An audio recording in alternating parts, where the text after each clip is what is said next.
More than 1,500 years ago, in a field in central France, two armies clashed.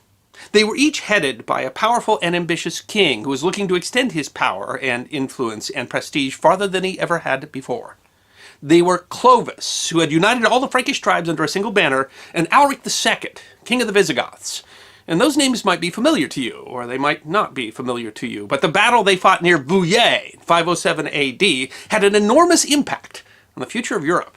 It was a pivotal moment in the definition of the political and national boundaries that we still recognize today, and had it occurred differently, might have led to a very different Europe than the one we know. It is history that deserves to be remembered.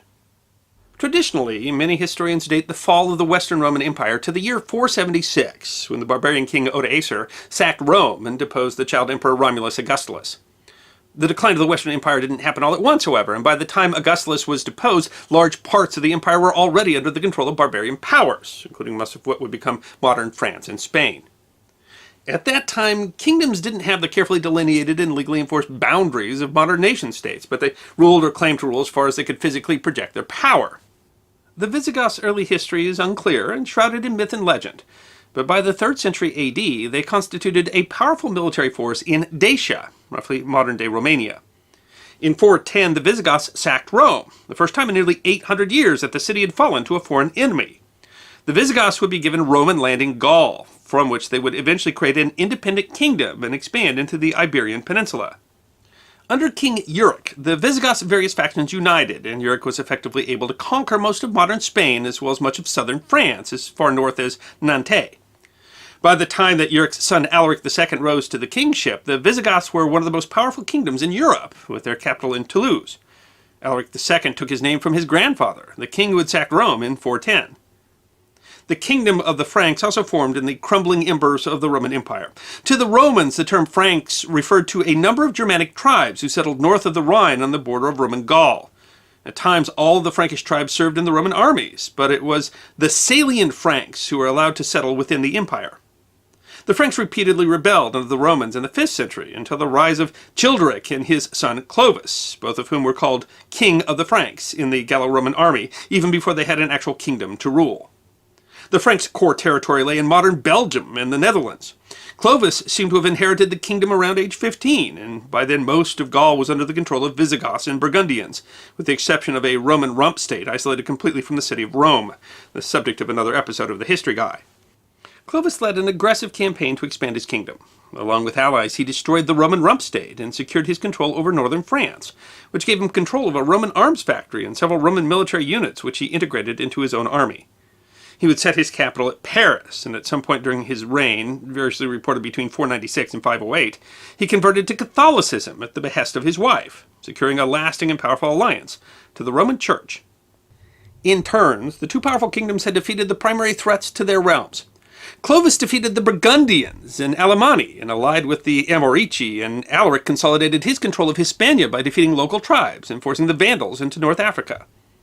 By 493, the Ostrogothic king Theodoric the Great invaded and conquered Italy, and the power of the Eastern Roman Empire in Western Europe existed in name only. By 507, the lines had been drawn, with the Visigoths and Franks sharing a large border across the bulk of modern France along the Loire River. The exact cause of hostilities is unclear. Gregory of Tours records that Clovis, recently converted to Catholicism, wanted to subdue the Visigoths because they were Arian Christians. Arianism is a non-Trinitarian Christian doctrine considered by some to be heretical. Clovis's own conversion is a matter of some question. He and his men may have converted during battle or at the insistence of his wife. Another reason for his conversion could have been political, as one bishop wrote to him he would find it advantageous to have the support of the Gallo-Roman Church. Theodoric of Italy had spent his time allying himself to the various powers. A contemporary historian says that there was no race left in the Western realms which Theodoric had not befriended or brought into his subjection. Theodoric was married to Clovis's sister, and one of his daughters was married to Alaric. The threat of war prompted Theodoric to attempt to negotiate a peace. He sent ambassadors across the region to both Alaric and Clovis. His letter to Alaric said, "Because the hearts of your ferocious peoples are made soft by long peace, beware suddenly sending into danger those whom it is known do not have sufficient experience in such portentous times." The letter to Clovis contained a threat. "Throw down your sword. He who believes that these warnings should be condemned will suffer us as enemies." There may have been fighting between the Franks and Visigoths before, although the details are poorly attested. Gregory of Tours reports a siege of Nantes by the Franks that was defeated, and several other cities in the region seem to have changed hands in the 490s in the First Franco-Visigothic War. Further, the Visigoths and Franks had supported opposite sides of a civil war in Burgundy. Clovis also received envoys from the Eastern Roman Empire, which may have preferred to support the Roman Christian Franks rather than the Arian Visigoths. In February or March 507, Clovis began mobilizing his army. His army included his own Salian Franks, as well as soldiers from Armorica on the Brittany Peninsula and support from an allied Frankish tribe. According to Gregory, Clovis announced that he meant to liberate Aquitaine and ordered his men not to pillage the land. Alaric seems to have had advanced warning of the invasion and ordered his forces drawn from throughout Aquitaine to concentrate at the fortified city of Poitiers.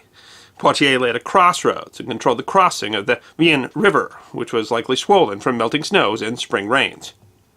The river delayed Clovis's army, but he was able to cross it, where wild animals were seen crossing it, and encamped about 10 miles from Poitiers, near Vouillé. No first-hand accounts of the battle survive. Gregory of Tours, writing 50 years after Clovis's death, recounted that the battle opened with an exchange of missiles, an action which defined many Roman-led battles in the previous centuries.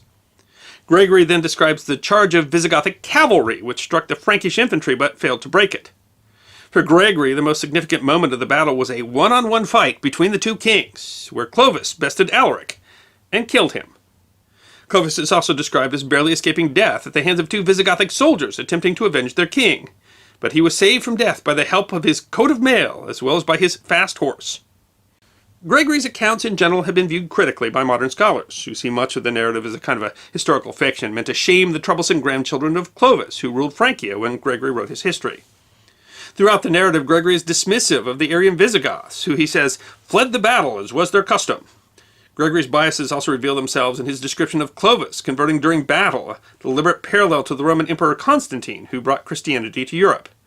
Gregory went so far as to call Clovis another Constantine. Whatever his biases, Clovis's forces won the battle decisively, effectively ending Visigothic resistance in southern France. The whole of Aquitaine fell to Clovis over the next year, including treasure and wealth with the capture of Toulouse. Alaric had made no provisions for an heir, and he had two sons, one who was of age but illegitimate, and another not older than 5. While Clovis captured Aquitaine, Burgundians also attacked the collapsing Visigothic kingdom, though it isn't clear if they invaded in conjunction with Clovis, as Isidore of Seville claims, or of their own volition. Gregory does not mention the Burgundians at all. By 508, a year after Vouillé, the Burgundians had defeated Alaric's illegitimate son, and the Visigoths controlled only a small part of the modern French Mediterranean coast. Theodoric the Great finally was able to bring his armies to bear in support of the Visigoths, and he defeated the Burgundians in the next part of their kingdom. Clovis was engaged in the siege at Carcassonne, which Theodoric was able to relieve. Theodoric would rule Visigothic Spain as regent for Amalric. After his victory, Clovis was given the title of consul by the Eastern Roman Emperor, according to Gregory of Tours. While they don't line up perfectly with modern borders, the victory at Vouillé firmly ended Visigothic control of Aquitaine and established a border at the Pyrenees Mountains, where the French-Spanish border remains today. Clovis also codified Salian law, which brought in much from Roman tradition, set up a foundation for future legal systems. The Frankish kingdom would be split on Clovis's death among his 4 sons, but eventually give rise to Charlemagne and the Holy Roman Empire, events which Clovis's victory contributed significantly to. Despite the fact that we know little about the Battle of Vouillé ultimately played a significant role in directing history. The Kingdom of Francia would eventually split into East and West Francia, which are considered the precursor to the modern-day states of Germany and France. And under Clovis's rule, Europe would see significant unification under Roman Catholicism, and that would play a significant role in medieval European history. Clovis's story has been heavily told as part of French historiography, as the first king of what would become France. Charles de Gaulle wrote that, "For me, the history of France begins with Clovis." Clovis's name means literally famous warrior, and its derivation, Louis, would become the name of many of France's kings, and his baptism has been celebrated as a formative moment in French history. Pope John Paul II celebrated a Mass in 1996 in honor of the 15th centenary of his baptism. You really can't help but wonder what the borders of the nations of Europe, in fact, the whole history of modern Europe, might have been like had it been Clovis and not Alaric who died at Vouillé. It's a reminder of how a single event can have impacts that reverberate through history for millennia. It is another reason that history deserves to be remembered. I hope you enjoyed this episode of the History Guy, short snippets of forgotten history. And if you did enjoy, feed the algorithm by making a comment or clicking that like button. If you have suggestions for future episodes, please send those to our suggestions email box. Check out our webpage at thehistoryguy.net. And of course, we're on Facebook, Instagram, and Twitter. You can book a special message from the History Guy on Cameo and check out our merchandise at teespring.com. And if you'd like more episodes of Forgotten History, all you need to do is subscribe.